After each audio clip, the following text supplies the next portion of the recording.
আজকের এই ভিডিওটা অতি গুরুত্বপূর্ণ। দেখা মাত্র প্রত্যেকটা বাংলাদেশী নাগরিক এটা ভিডিওটা শেয়ার করে দিবেন, কারণ আমি যে তথ্যগুলো দিচ্ছি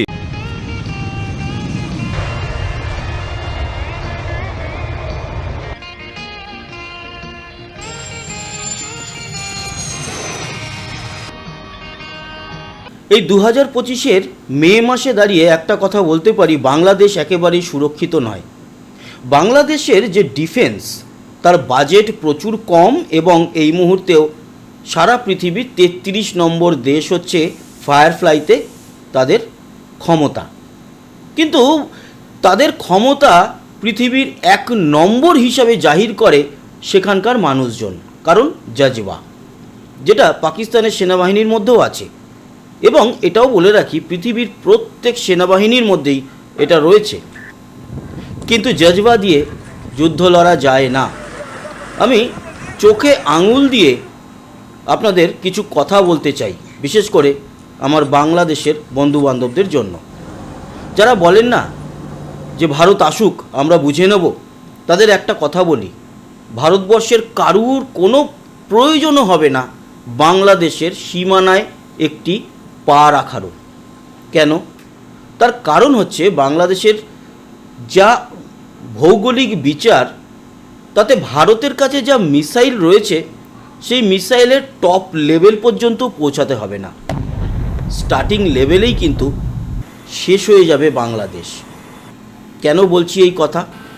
তার কারণ দিনের পর দিন বাংলাদেশ যেভাবে ভারতের পিছনে লাগছে, তাতে ভারত কিন্তু এবার আস্তে আস্তে আস্তে আস্তে করে স্টেপ নেওয়া শুরু করছে। তার প্রথম প্রমাণ গতকালকের অপারেশন তিস্তা প্রহার।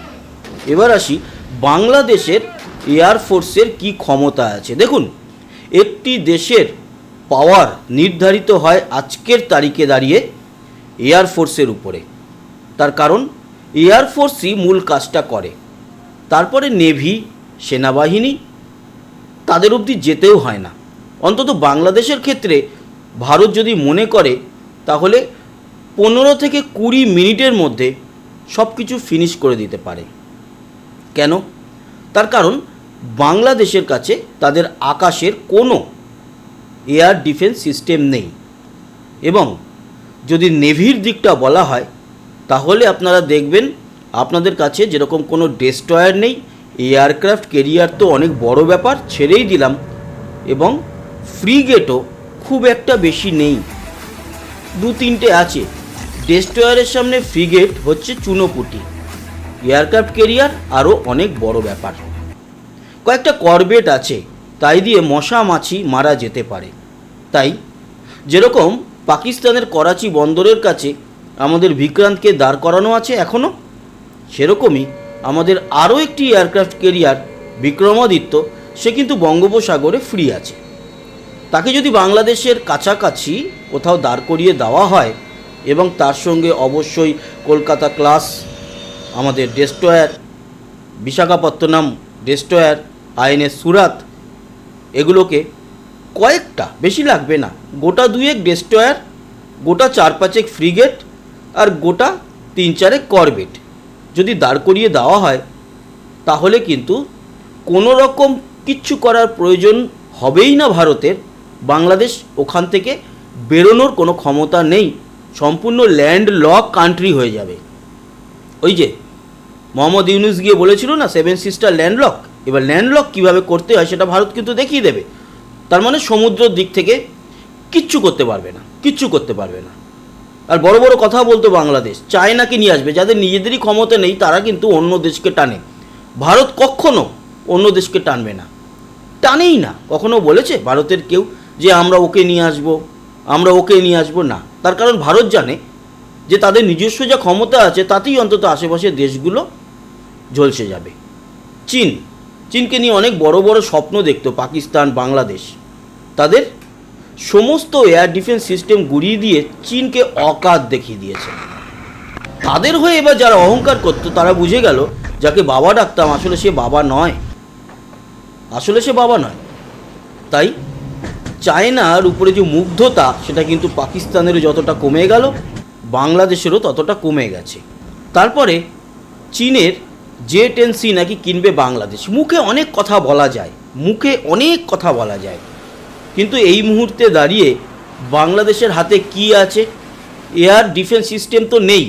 এয়ার ডিফেন্স সিস্টেমে কয়েকটা ওই কাঁধে রেখে যে স্টিঙ্গার মিসাইল চালানো হয়, অ্যান্টি এয়ারক্রাফট গান, সেগুলো কয়েকটা আছে। সেগুলো দিয়ে কিচ্ছু করা যাবে না আজকের ডেটে। আয়রন ডোম, S-400, তারপরে থার্ড, এই সমস্ত সিস্টেম এবং আমাদের ভারতের আকাশ তীর, এসবের কাছে স্টিঙ্গার মিসাইল কি, অ্যান্টি এয়ারক্রাফট গান কি, এগুলো কিচ্ছু নয়।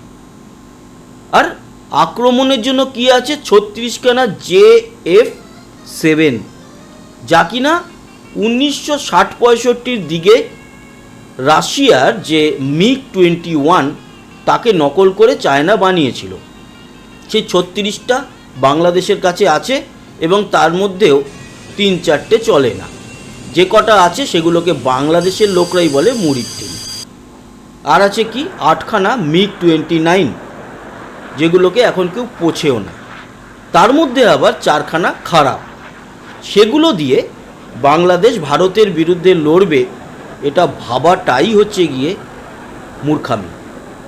তাই বাংলাদেশের মানুষজন যেরকমভাবে ভারতের বিরুদ্ধে সবসময় একটা প্ররোচনা দিয়ে যাচ্ছে, প্রোপাগান্ডা ছড়িয়ে যাচ্ছে, বিশেষ করে বাংলাদেশের রাজনৈতিক এই মুহূর্তে যারা দায়িত্বে রয়েছে, মোহাম্মদ ইউনূস, তারপরে আরও কিছু সংগঠন, তাদের এটুকু জেনে রাখা দরকার যে আত্মঘাতী হামলা এই সমস্ত কিছু আজকের ডেটে কোনো কাজ করে না।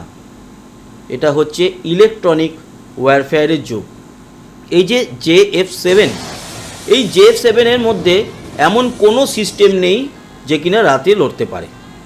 সিঙ্গেল ইঞ্জিন এয়ারক্রাফট, ভালো কোনো মিসাইল অ্যাসেট নেই বাংলাদেশের কাছে, এবং রাডার ব্যবস্থা এতটাই জঘন্য যে তাকে একেবারে সামনে গিয়ে দেখতে হবে যে ফাইটার জেট বিপক্ষের কোথায় আছে।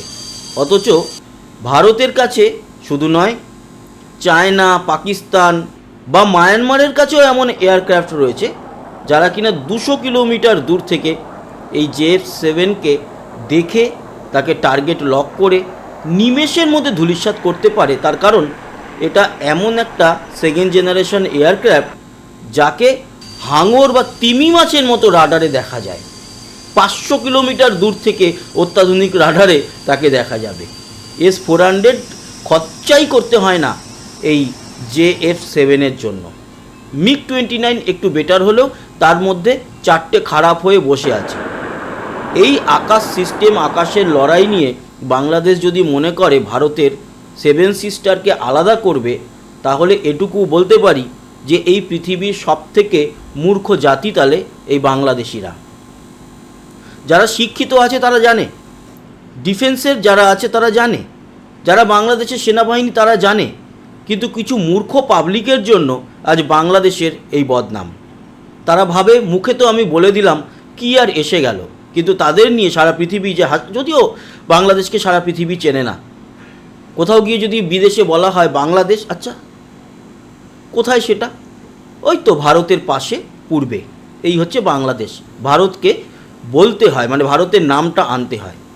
সেই বাংলাদেশ যদি মনে করে যে ভারতকে নিমেষে শেষ করে দেবে বা ভারতের সঙ্গে লড়াই করবে দিনের পর দিন এবং ইউক্রেনের উদাহরণ টানবে, বলবে যে রাশিয়া তো ইউক্রেনে আক্রমণ করেছিল, সবাই বলেছিল 3-4 দিনে শেষ হয়ে যাবে, আজও যুদ্ধ চলছে।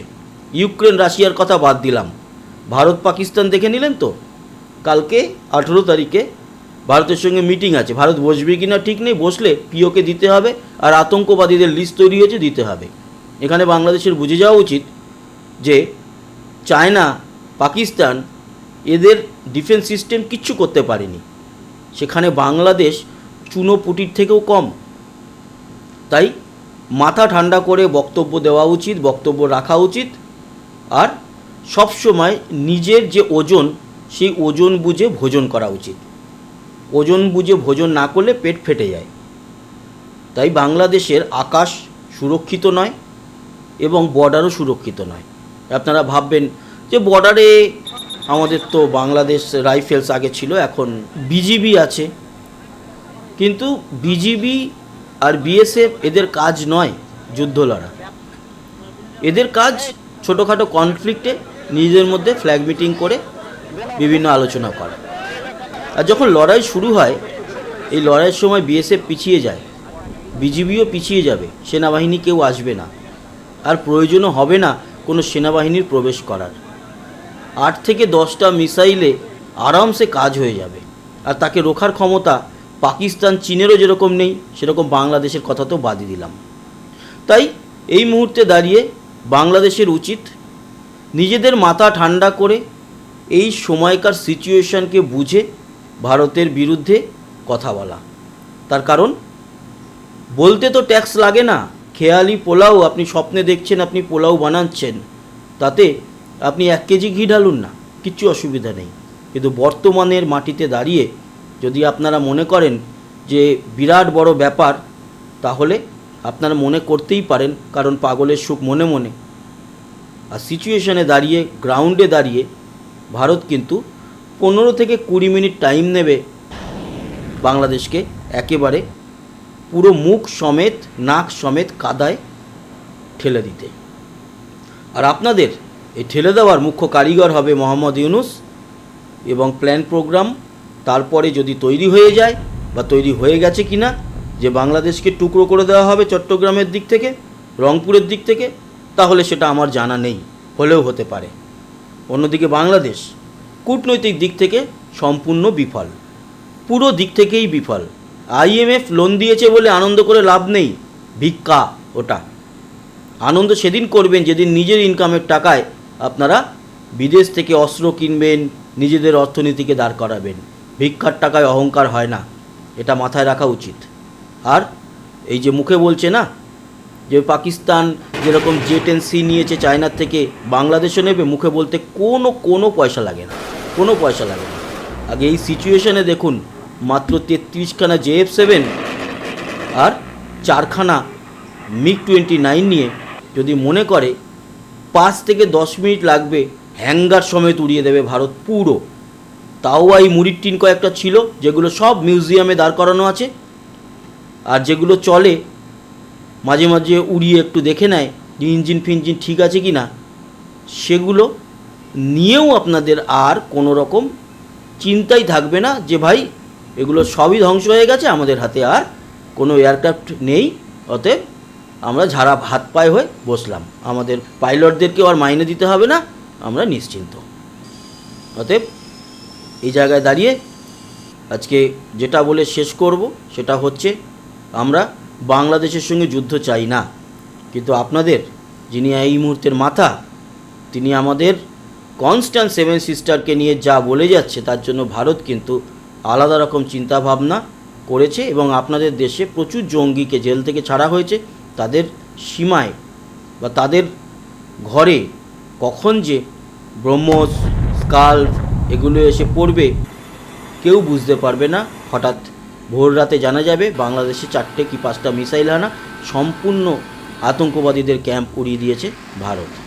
সেনাবাহিনীও কিচ্ছু করতে পারবে না, এয়ারফোর্স কিচ্ছু করতে পারবে না, নেভি কিচ্ছু করতে পারবে না, কিচ্ছু করতে পারবে না, লিখে রাখুন, কিচ্ছু করতে পারবে না, কেউ কিচ্ছু করতে পারবে না আপনাদের। ভালো থাকবেন, সুস্থ থাকবেন, আবার দেখা হবে, টাটা।